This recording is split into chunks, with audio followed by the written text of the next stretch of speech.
Midday Squares Uncensored. Welcome to the show. Today is going to be fun because I woke up feeling energy. Guys, we put so much effort into this show. Please like the show, leave comments on the show, recommend it to a friend, even if it's just one friend. That will help us get our next goal is 10,000 listeners. We're almost there. Please help us get there. Let's go. I do have something as we're about to start the show today because I was driving to work this morning and I felt just like vibey like this. 1 second. This is going to get us into the show.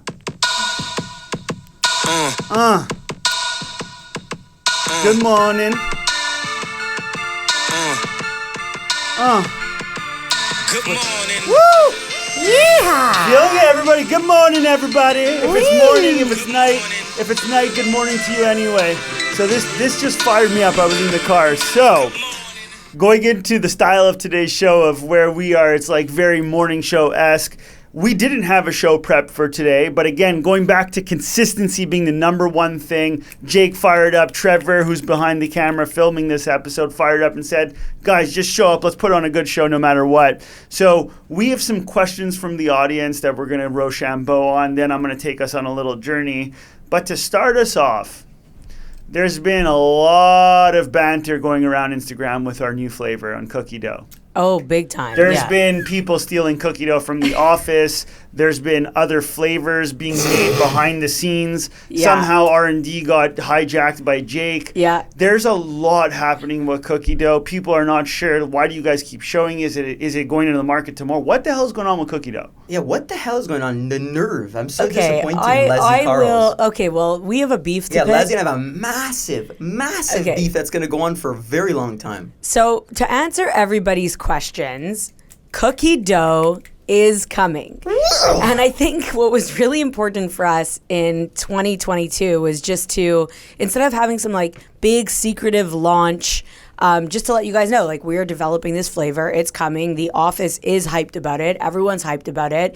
And so we want to continue to share with you our journey of developing this flavor. No more secrets. No I'm more done secrets. with secrets. God, It's building done. in Cut public. the secrets. Yeah, exactly. Done. Exactly. So cookie dough is planned to launch like December 1st. So basically, it's only going to be launching to retailers in January. So it's going to be shipping throughout January, and then it's going to be arriving in stores probably in Feb. But we should be launching it direct to consumer online in December, a softer launch. Cookie dough is actually really hard for us to make. We decided to manufacture our own chocolate chips. So number one, we're super excited about it. We are, And it's always like, let's make our lives more complicated at Midday Squares, no? But we are trying to be the GOAT. Yeah. We are trying to be the So GOAT. that's all. If it's harder, it's harder. Listen, at the end of the day, we don't put soy lecithin in our product, okay? And it's very hard to find a vegan chocolate chip that doesn't have soy lecithin, that doesn't have all these other things that we don't want to put in it. So we had to make a chocolate chip on our own. That being said, it is complex. We don't have all the equipment. We've ordered the equipment. And with supply chain right now with the delays, like for the piece that we originally wanted, it's 12 months. We can't wait for that. We know you guys want cookie dough. More importantly, how does it taste? So I'm getting there. I'm building it up. You got to have some foreplay here. So basically, I'll behave. I'll behave. So cookie dough is already formulated. The formula is finalized. It has been in shelf life. It tastes phenomenal.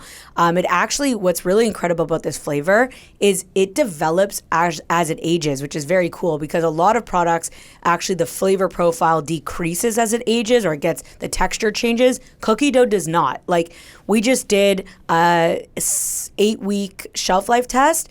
And in our office, we did an internal survey. We had a 93% purchase rate. Woo! And 100% said it tasted like cookie dough. I'm sure there's Now- no bias in those stats. Now, that being said, cookie dough is incredible. We're very excited. We're very excited to launch it, and we hope that you guys love it. We know you guys are going to love it. How did cookie dough come about? I think it's a magical story. Quickly. Yeah, so basically, one of our food scientists, who, if you guys follow our story, know, Mandy was working on coconut for quite some time. And while working through coconut, a lot of things came to light. And how we kind of can make a butter-esque flavor profile. And butter taste. Butter taste was part of the R&D, the research and development that happened throughout coconut, and some of our learnings with coconut were transferred over to cookie dough. So you're telling me that by accident you discovered the taste of butter during the coconut development, and that led to cookie dough? Part of it, yeah, part of it. Part of it happened in the coconut development. And this is why there's never a failure. This is why life is never about failing. Like, think about it. We failed to launch a flavor, and arguably one of our most successful flavors was born because of that failure. Yeah, I think at the end of the day, we continue to research, we continue to develop, we continue to push the team, and we end up doing great things. And I think the cookie dough is so incredible to me, and I'll tell you why, because we don't use artificial flavors or natural flavors, and the R&D team has figured out how to create nostalgia and give you a true cookie dough flavor profile, and I think it's fucking incredible. And guys, I am so proud to be launching our 4th flavor. It is not easy to develop good flavors. Okay, let's bring Momentum Train up. Like, she's not doing justice to it. It's fucking good. Like, guys, if you are ready... Cut the bullshit. You haven't tried... I've given people you are without allergic permission... to nuts. I've given people without permission the ability to try the product, and I know from that... If you look at politics, to a great extent, leaks get out to the press, and then they blow it up. But you're spreading fake news because It's the same thing. You spread it... through leaks. When you leak the product, people go crazy. The blabber comes, Momentum Train starts pumping, the engines go, you fuel it with oil. Once it's ready to launch, it explodes. I need to be arbitrator. Bold. I need to be arbitrator here. So I would have to say Jake was the first person to leak was it me or Jake? I think might have been Jake to leak cookie dough to the public. No, it's sick. I went to his birthday and half his building knew about cookie dough. Yeah, what the fuck is going on? And here's why. Cookie dough is made with cashew butter, the one that we're going to market with. Yes. Jake found out about this and was fucking livid. Wild, because at the end of the day, he's like, yo, like I can't eat cashew, so this is going to be another flavor that I'm not going to be able to eat. He goes behind my back without telling anybody in the office. Dead silent. A side meeting at midnight in the office, calls a secretive meeting, no board present, no ownership present. Not sure if all the R&D team was even there. He went to the person that's responsible for making the R&D trials every day to really just bypass everything and was like, yo, any way I can get a cookie dough without cashew butter that tastes very, very similar to the one that we're going. And that set off Fires. A month, 2 months of R&D development on a product that was... was not free. But I could be responsible for the delay. I could be responsible for delaying it because I low-key infiltrated with no one knowing. And then when the time was right, I still didn't tell everyone. I had them giving trials to people that didn't know that this one didn't have nuts. And I was just hoping behind these. And then I find out, listen to this. I thought the no nut one was unbelievable because I was freaking. I was having it every day, multiple times a day, the whole 9 yards. My girlfriend, me.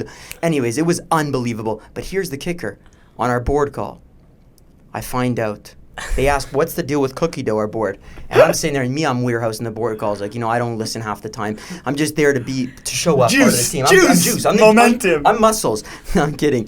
But I hear, I'm listening. Suddenly I hear that, so we decided to go around with the one with cashews. And I went wild. Yeah, I had lost to kibosh. She's a tyrant. I said, fuck you, Leslie, Listen, in message. At the end of the day, we're going to go flavor first. And I agree with that. I decided to move forward with the product that has cashew butter in it.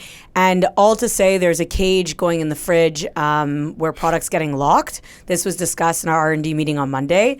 And the reason is because basically the cookie dough is packaged in a peanut butter package. And dangerous. It is dangerous. Midday Squares is responsible for anybody who gets that package. And if that package doesn't say cashew butter and somebody eats it thinking there's no cashew butter, that's on us. So even though they're non-consumables, that's being locked up. And now there's labels being printed for each of those packages. Are you going to come to my house? Are you going to come to my house and label the box? Yeah, that's unknown? I spoke to people in your building, so it's... Les, why are you so strict? I'm a strict person. You run a strict You guys ship. like that I'm strict, Why okay? so I strict? run a tight ship.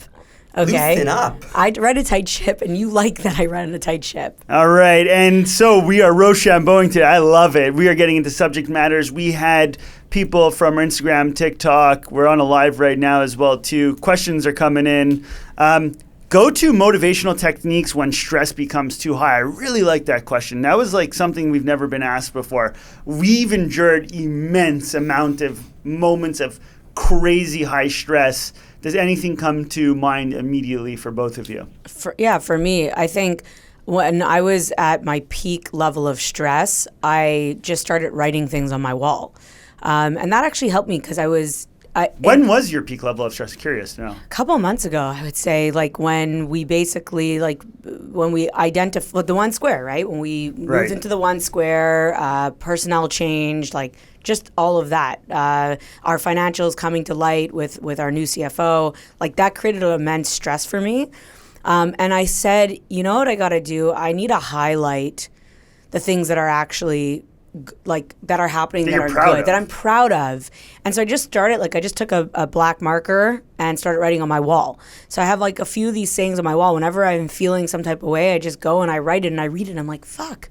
I'm like, that is something to be proud of. Yes, there's a lot going on, but you know, you got to take a moment, back to what we said at the beginning of the call, is you got to take a moment to appreciate yourself and what you are doing. And even speaking with some of our mentors, I mean, the other day is, you know, writing a list of what you achieved, right? And to what percentage you achieved it, and to celebrate it. And yes, obviously, if it's not 100%, you don't need to go and create false affirmations. But it's like, okay, I reached 70%.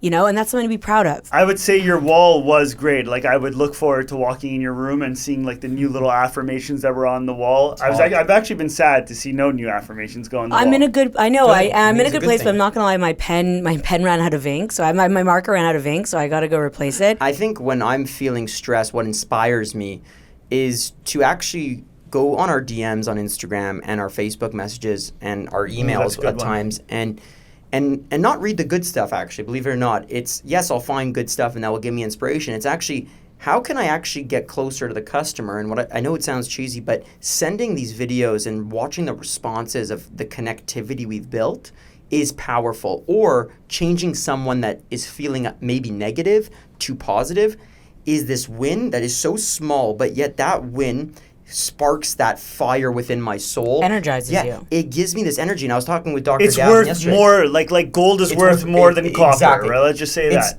It's just worth more. It gives me this boost that I can't pay for. I can't buy at a workout session. I can't do this. I feel it when I see someone feel something inside from what we're doing. That is what gives me life during the hardest times. It's like find the little things that work for you that create light and energy. So yeah. I like that a lot. You said, before you go to your thing, you said read a quote before. You messaged me this morning about a book, and it's not going to be the laws of human nature, but you should, anyone that is interested. That was actually one of the questions we had too. Any good books that we're reading lately? But before we get into the books, what motivates you during a stressful time? I was just giving something. So, in the book called Make Your Bed, there's this saying that says, find the little wins in the morning. Those little wins. It could be just doing your bed. It could be literally, doing 10 push-ups. That's an accomplishment that you set. Goes a long way. Once you win, it starts to create this momentum domino of winning. So I started to do that recently the last 2 months, and I've been seeing a lot greater productivity, inspiration, and just like feeling better about myself. And it doesn't have to be working out. It doesn't have to be doing your bed. It could be anything that you define as winning. 100%. You? Momentum is key, and it starts in the morning. It really does. It really fucking does. I know people think it's cheesy, but it starts in the morning. When stress gets really, really high for me, I think you nailed some really good stuff, but I have to prioritize whenever I'm really, really stressed. You guys see me, sleep's a really, really, really big, important piece for me. Even during the day sometimes, like when the stress gets way too high, I shut down and I'll go take a nap for an hour and I'll be back. On top of that, usually when stress starts to get to a point, this literally happened to us 2 weeks ago, when it becomes an everyday feeling where you feel like it's almost unbearable, that is usually a good time for you to probably take a break. Whether it's a 3-day off, 5-day off, 7-day off, our bodies are built to maintain ridiculous amounts of stress. Literally built to when you keep on exhausting the stress valve, you keep on lowering your capacity to deal with the stress. And then a trigger of just resting. We're talking like real vacation, not subjecting yourself during your vacation to more stress. Now, travel could be stress. Yes. And so if you're going on a vacation in order to go on a vacation, that can induce stress that doesn't allow you to relax. So a full shutdown for me is nothing. Extreme boredom. Sleep and extreme boredom. And then all of a sudden, like a glass of water, I feel literally my ability to deal with stress start to come back. Charge your Tesla. We recharge the tank. So don't be afraid to press the off button when stress is getting too high. And do not make any stupid decisions when you're going through serious that's for stress. sure. I do want to say that also low impact exercise for me, so walking. Sometimes when I'm stressed, staying in the same place or not moving, and I'm not talking about like getting physical activity, I'm just walking and kind of airing out the laundry in a way, and then being able to put it in the garbage and take out the garbage. So it's like walking was a really good thing, just walking nowhere, almost like no destination, just walking and no kind agenda. of no agenda, letting it out, letting it go. I got to try that, but I want to say something because I think people, everyone listening, who's bought into the concept of sleep? You know, I know you two have. I have not yet, and it's been 29 years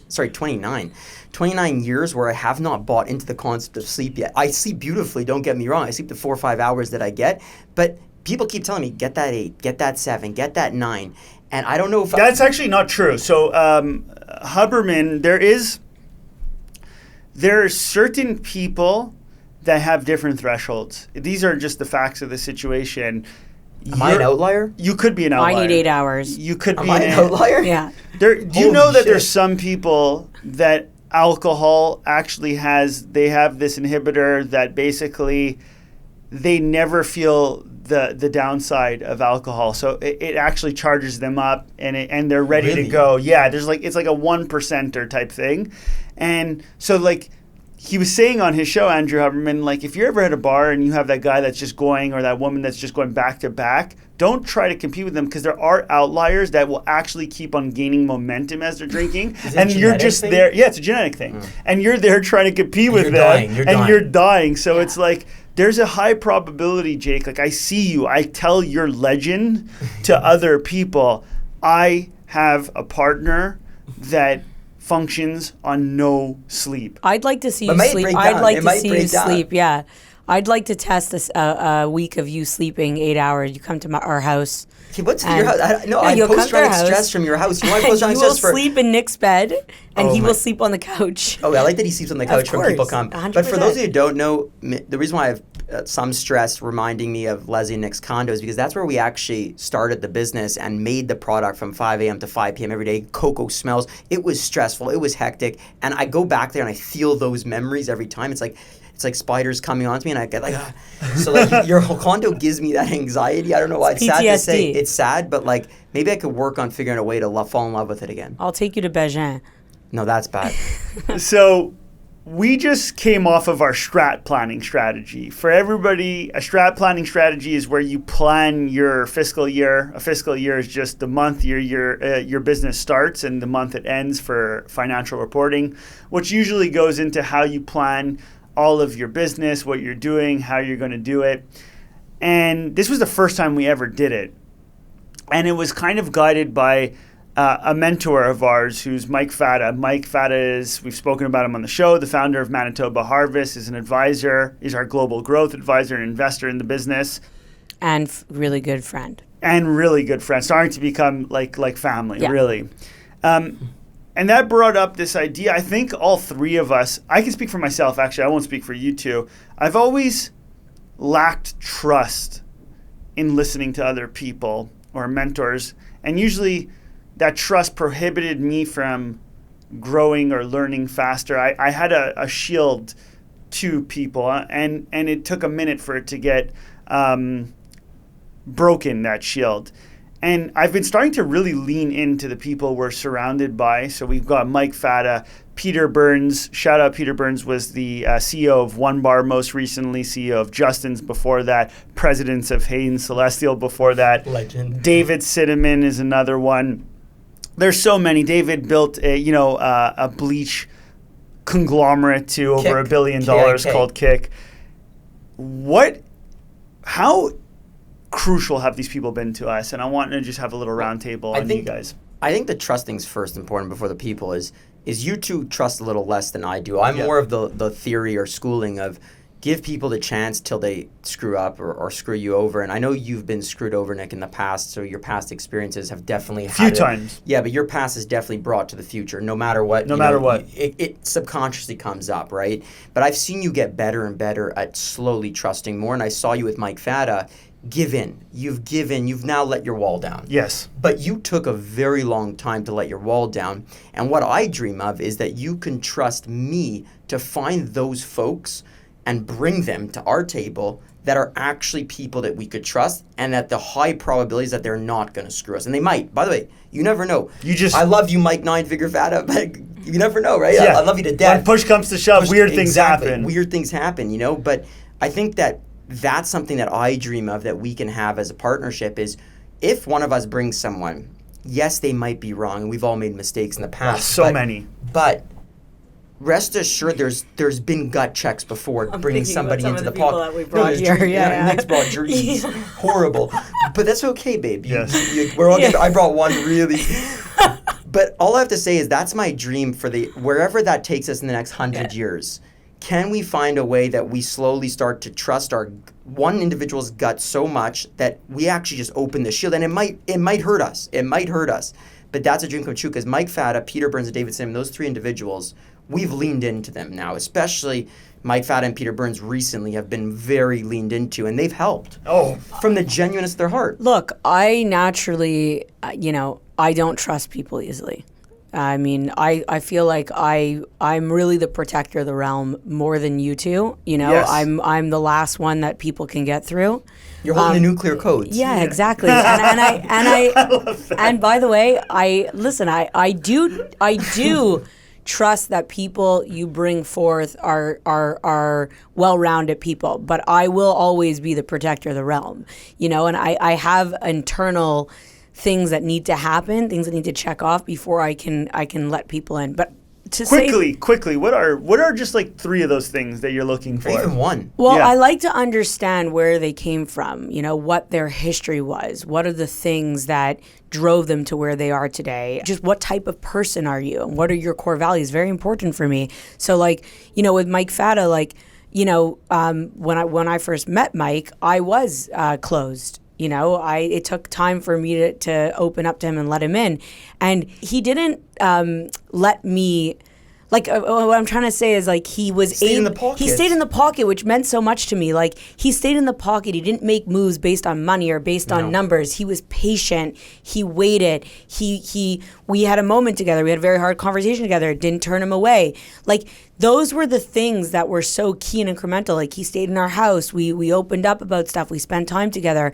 And I saw what type of person he was. And he wasn't here for the wrong reasons. He was here for the right reasons. Even when we didn't have a contract in place, he still helped. When we had to call him last minute, he made time. You could tell quickly with people when their intentions are bad, when, there's nothing in place and they're not willing to help you until they keep pushing it. That's ugly, though. Exactly, but people do it. So it really building the relationship and breaking those boundaries and learning what type of people, going to David's house and sleeping in his country house and being welcomed into that very intimate space. These are important things for me. I saw you network from a very early age in our relationship. When you built relationship, it was never about what can they do for you. You were there just to what can I do for you without any strings attached. Servant leader, you have to. And I feel like that's coming back to us today in terms of all of our relationships. There's no agenda, just building, a strong relationship with these humans, and they want to see us succeed. And you can't find a lot of good people out there that want that. So finding those people is incremental. And like you said, weird things do happen in life. They do, but I do agree. Once you've let down that wall, you gotta let go, and you gotta go all the way in. At least what's worked for me, and I think for you guys, you gotta lean into it. And like you said, some of these mentors. I mean, it's been going into the strat plan. We had Mike Fata join us, and at first we weren't sure. In full transparency, to have such a Force of nature. a force of nature with us during our first leadership meeting. Nick and I really wanted to be present as the leaders of the meeting, and so we did actually have a hard conversation with Mike, like letting him know this is what we how we want the day to flow, and this is where we want you to lean in. And I'm so happy we pushed through with having him there because he is so seasoned. It's fucked up. It's fucked up. He was really able to help guide in certain areas, and it was so key to have him part of that strat plan. He's part of the Hall of Mike Fata. Mike Nine-Figure Fata is part of the Food and Beverage Hall of Fame He is. and could go down as the understands Entrepreneur the Hall of playbook. Fame naturally. But before you get into it, you said no agenda. You kept repeating a common theme there.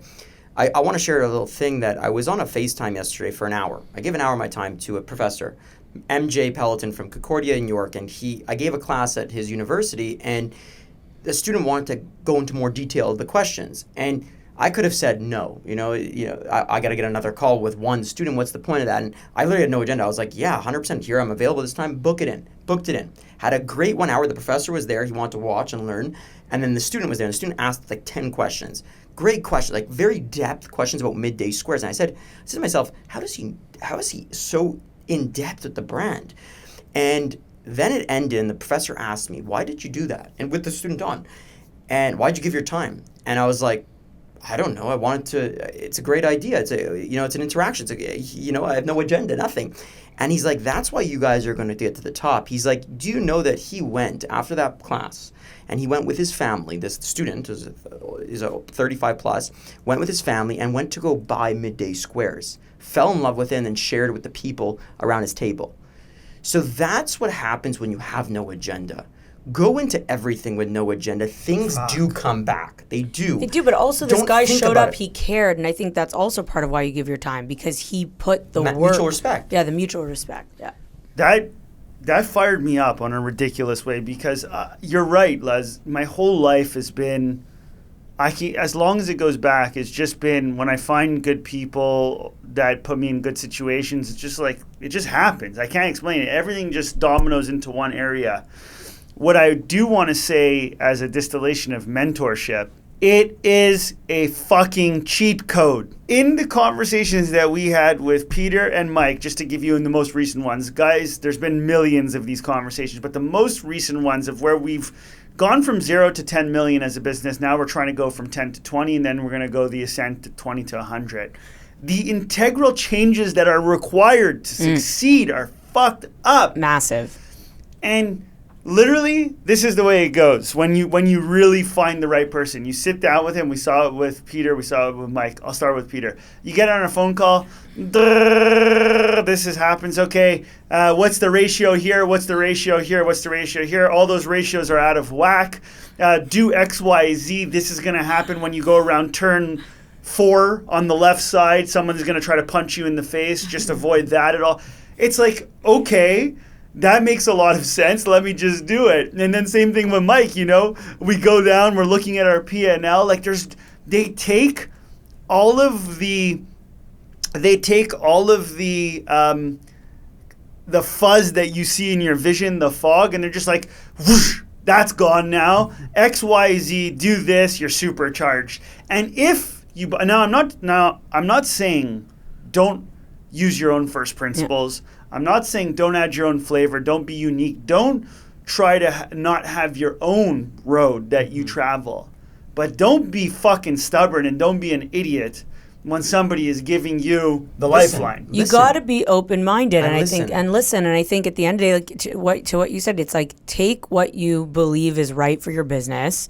Listen, stay open-minded, and I think at the end of the day, ultimately, you want to find mentors that have been there, done that in some sort of way. You don't want to be around people. You don't be careful with certain mentors that will come at you. Charlatans. Yeah, that haven't been there, done it, and they think for some reason they could be a mentor or a coach or an advisor, but they haven't been there, done that. You need to understand what the founders are going through. That is very important because if you do not understand what they're going through, the advice is not going to resonate, and it might be the wrong advice. So again, be weary of who you are bringing in, and do your research, because 'Cause I'm- mentors are incredible, but you need to find the right ones. Well, we're at showtime, guys. We Yeah. got to wrap up and get on There's this so day. many posts. bring It's- another one. it's- You know what the beauty is? We do shows every Yeah. 2 weeks, Yeah. so we Yeah. get to bring questions over. Stay tuned. Follow us. So one of the questions I do want to end with, we're going to do this on a round table just like Zets. Hey guys, I'm starting a new CPG company. What are your learnings? What's the tip for me? So let's distill one tip each. Okay. So one tip for I'll starting. start. Yeah, you start. I'll For start. starting Gross a CPG margin. company. Yeah. You'll hear it all the time. You'll hear it all of the time. Do not waste your time if you are not in a business that has 50% gross margin or higher, or if you don't have a very clear path to get to 50% gross margin or higher in the next 12 months. I am telling you, just take this It's verbatim. horrible. It is horrible if you don't have it. Make those changes. This is the calculation for gross margin, and I'll pass it over to Jake. So you're going to do your sell-in costs minus your trade cost. That's going to give you your net cost. Your net costs are then going to be minus by your COGS, your cost of goods. So that's going to be your materials, your packaging, and all that jazz. I would even put all of the requirement, put your production cost at roughly around 10 to 15 cents no matter what, just as a gauge.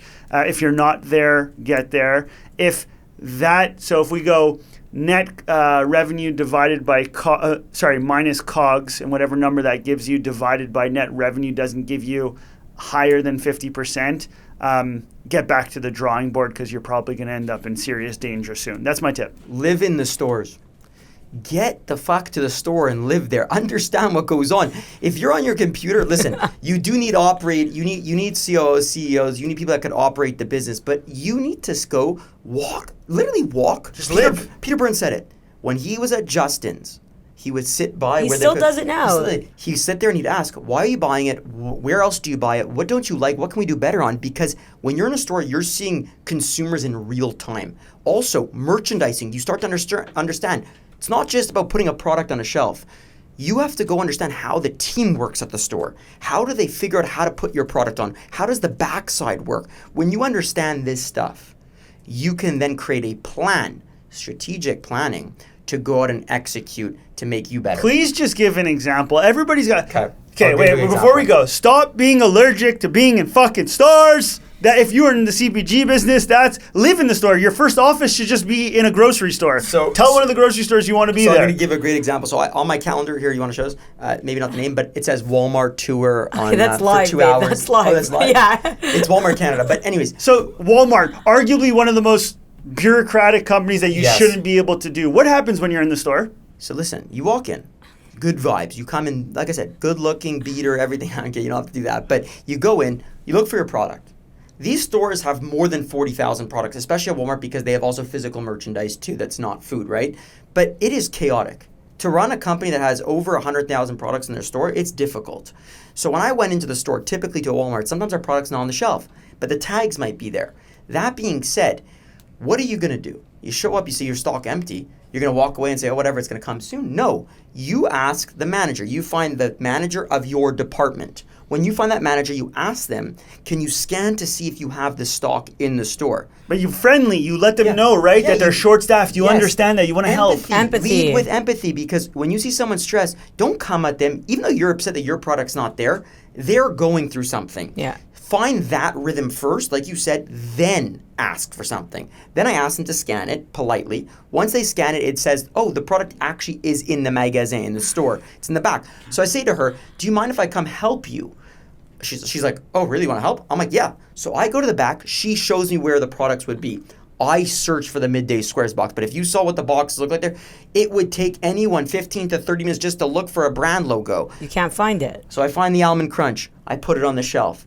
I merchandise it gorgeously. Again, I'm doing the work. Happy to do it, though. Good vibes. Then I asked her, do you mind scanning the peanut? Is it in the store?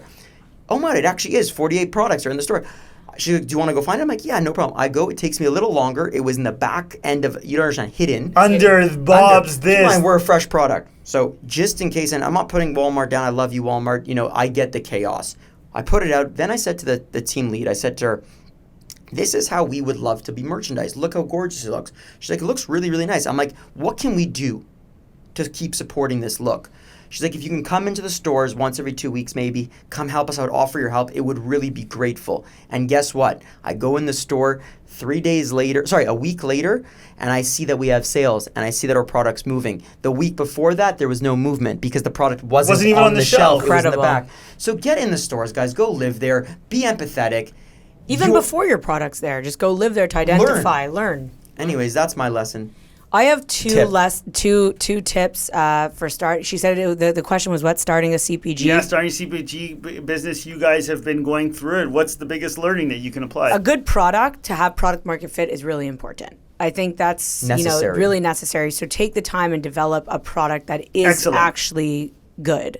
With 50% margin. With 50% margin. The second thing is understand your finances. I think goes back to one of our biggest struggles today is, not having the proper infrastructure from a finance standpoint. So understand the profit and loss sheet, and make it simple. I think that's really important. And I think, honestly, if I was to redo this again, probably my second hire would be somebody in finance, because I think that's really important to drive the entirety. My first hire would still be a videographer, because storytelling is so important. On finance note, Yeah. though, very important. Don't get down about it. It is really complicated to track CPG financing. So this is actually financials. Why? If you have a distributor in between, they make it a mess for you to understand what's going on. This actually creates an even stronger argument for when you're early, less is more.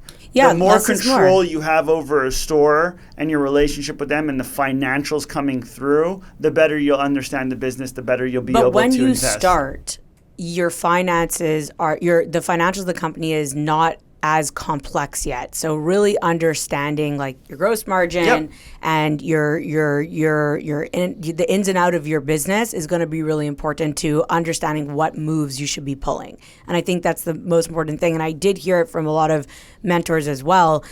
Jay Sider early on, shout out. He was like, live by your profit and loss sheet and make it simple. Because it answers all the questions. But we did have a 50% gross margin hit when we first started, when we looked at. One of the main things I've learned from that is as you scale, all of your warehouse costs are going to come into your COGS. All of your production costs are going to come in. That means what we didn't calculate early on is your plant manager salary is going to be on COGS. Your directors are going to be on the COGS. So your supervisors are going to be on the COGS. These are hard And your things. selling price needs to be calculated properly. Yep. You really have to take into consideration all the brokers, all the distributors, all the steps, because everyone needs to make money.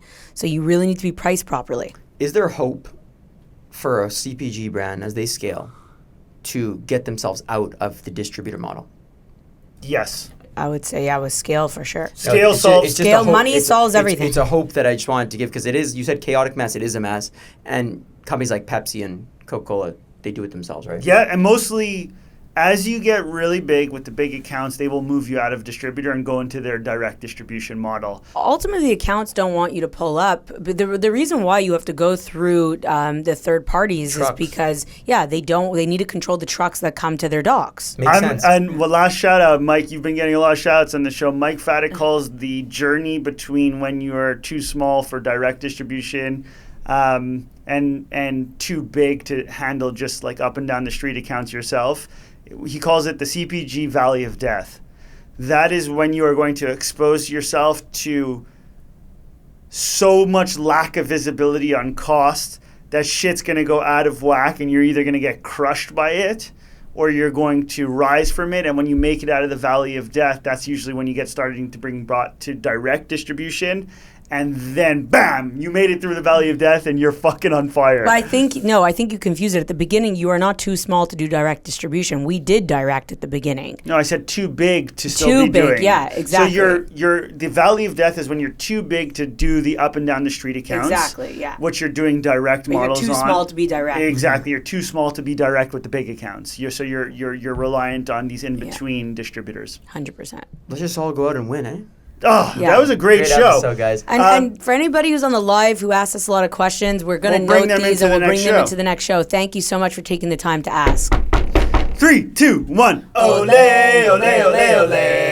Ole, ole, ole. Ole, ole, ole, ole, ole, ole. Midday Squares Uncensored. We will see you on the next one. Go out and fucking win.